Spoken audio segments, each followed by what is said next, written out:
बिहार में किस जाति की कितनी संख्या है, शैक्षणिक योग्यता, आर्थिक स्थिति किस जाति की कितनी है। अब इन तमाम बातों की जानकारी बिहार के हर एक लोगों को होगा।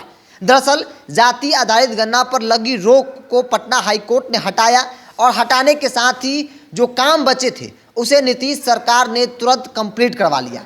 जाति आधारित गणना का काम कंप्लीट हो चुका है। अब थोड़ा बहुत डाटा अपलोडिंग का काम बचा हुआ है। चूंकि जो डाटा घर घर जाकर इकट्ठा किया गया उसे अब कंप्यूटर में अपलोड किया गया है, जिसका अब 50% से ऊपर का काम भी हो गया है। संभवतः एक आध दिनों में वो भी काम कंप्लीट हो जाएगा और उसके बाद नीतीश कुमार तुरंत इसे सार्वजनिक कर देंगे और हम आप समेत तमाम देश के लोग यह जान जाएंगे कि बिहार में किस जाति के कितने लोग हैं, किस जाति में कितने गरीब और कितने अमीर हैं। आखिर वजह क्या है कि लोग अपनी सामाजिक और शैक्षणिक स्थिति को सुधार नहीं पा रहे हैं।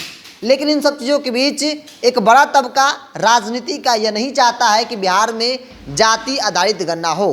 राजनीति को जानने समझने वाले लोगों का ऐसा मानना है कि भारतीय जनता पार्टी किसी भी हाल में यह नहीं चाहती है कि जाति गणना हो। जाति गणना से भाजपा को बड़ा नुकसान हो रहा है। देखिए, पटना हाईकोर्ट ने रोक हटाई, जिसके बाद याचिकाकर्ता सुप्रीम कोर्ट पहुंचा। सुप्रीम कोर्ट में जाति गणना पर रोक लगाने से इनकार कर दिया और अगली सुनवाई 14 अगस्त को फिर होनी है। लेकिन उससे पहले नीतीश कुमार जाति गणना का डाटा सार्वजनिक कर देंगे और बिहार सहित देश के लोगों को बता देंगे कि बिहार में लोगों की शैक्षणिक योग्यता क्या है, आर्थिक स्थिति क्या है, साथ ही साथ किस जाति में कितनी गरीबी और कितनी अमीरी है। और उस अनुसार से राज्य सरकार जो है उनके लिए योजनाएं बनाएगी, बजट तैयार करेगी ताकि उनकी स्थिति जो है और ज़्यादा मजबूत हो। लेकिन इस जाति गणना से भारतीय जनता पार्टी को एक बड़ा नुकसान भी हो रहा है। भारतीय जनता पार्टी धर्म की राजनीति करती है, वह हिंदू वोट को एकजुट लेकर चलने की कोशिश करती है। लेकिन इस जाति गणना से हिंदू वोट बैंक में बड़े लेवल पर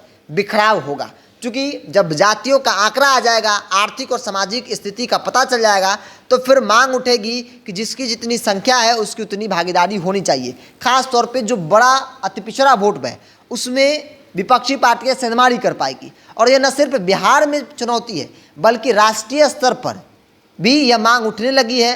विपक्षी दल के नेता मांग करने लगे हैं कि बिहार के तर्ज पे बाकी स्टेट में या फिर पूरे देश में जाति आधारित गणना कराई जाए। चूँकि केंद्र सरकार के इनकार करने के बाद राज्य सरकार नीतीश कुमार ने फैसला लिया था कि बिहार सरकार अपने पैसे पर जाति गणना कराएगी। इसका फ़ायदा सीधे समाज के अंतिम तबके के लोगों को होगा, जो अलग अलग जातियों में गरीब हैं, चाहे वो स्वर्ण हो, दलित हो, महादलित हो, अति पिछड़ा हो या फिर बाकी अन्य कैटेगरी के लोग हो, सभी को फ़ायदा होगा। हर एक जाति धर्मों का आंकड़ा सरकार के पास होगा। सरकार को यह पता चलेगा कि किस जाति में कितने गरीब और कितने अमीर हैं। अमीर हैं, गरीब हैं, तो वजह क्या है, उनकी शैक्षणिक और सामाजिक की स्थिति क्या है। अगर इन तमाम बातों की जानकारी राज्य सरकार के पास होगी तभी राज्य सरकार उन लोगों के लिए, उन ज़रूरतमंद लोगों के लिए जो हर एक जाति धर्म में है, उनके लिए बजट तैयार करेगी, योजनाएं बनाएगी। और 2-3 दिनों के अंदर संभवतः 14 अगस्त से पहले यानी सुप्रीम कोर्ट की सुनवाई से पहले